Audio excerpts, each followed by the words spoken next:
make it clear to our children that there are many kinds of drugs, and that each is unique, and that they are very complex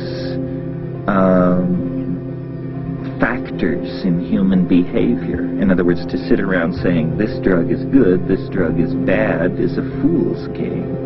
Every drug is complicated. Every drug has its abusers, and every drug has the people who seem to profit by its application. Some appear easily adapted for reasonable purposes by most people.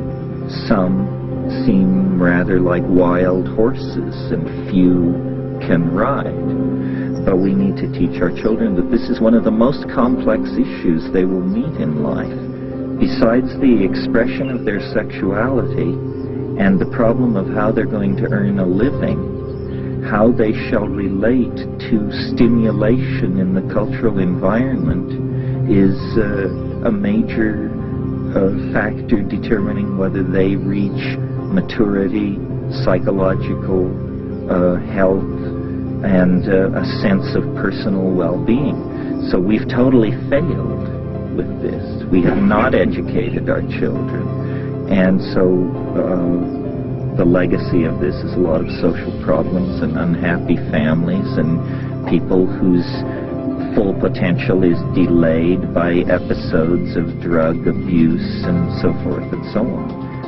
But why in the world are we so squeamish about educating our children about drugs? We just don't tell people the facts of the matter.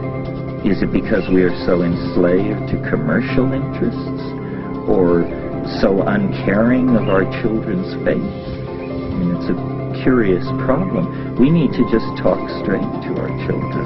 For example, if you raise a child in such a fashion as to not hide from them the facts of life, then conversation around the dinner table may revolve around the fact that so-and-so has had to go to rehab for their severe alcoholism, and so-and-so disgraced themselves at a dinner party the other night because they abused alcohol, and the child begins to get a picture that, aha, the world of adults is fraught with these complex factors, and not all negative. If a child hears the psychedelic experience spoken of positively, they will naturally have an interest in it. I don't buy the theory that every generation is rejected by its children. I think that has happened recently and tragically in certain high-tech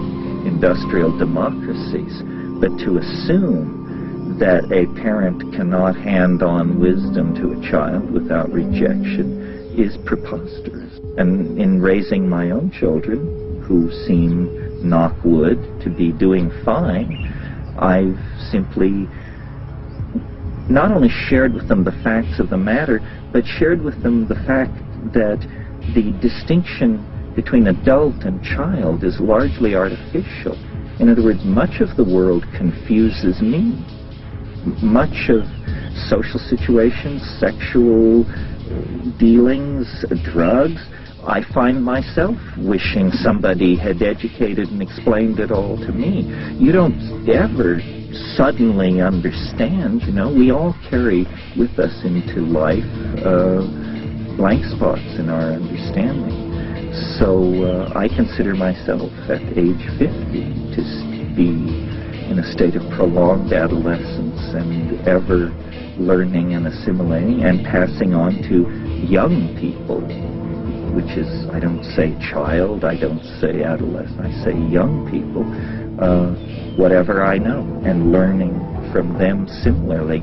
What breakthroughs have been the result of psychoactive use? In a more general sense, the whole information, internet, and personal computer world is filled with people roughly my age and younger who have extensive experience with psychoactive compounds. Terence, you've traveled to many dimensions. Do you have a favorite? A human body incarnated in time is an extraordinary tool for understanding being and meaning. And, you know, the dimensions I reach through the psychedelic substances, it's my human body and my brain metabolism that opens those doorways to me. Martin Heidegger said, an organism is neither a thing nor a process, but an opportunity opening on to the infinite. And I would apply that to human existence and name it as my favorite dimension.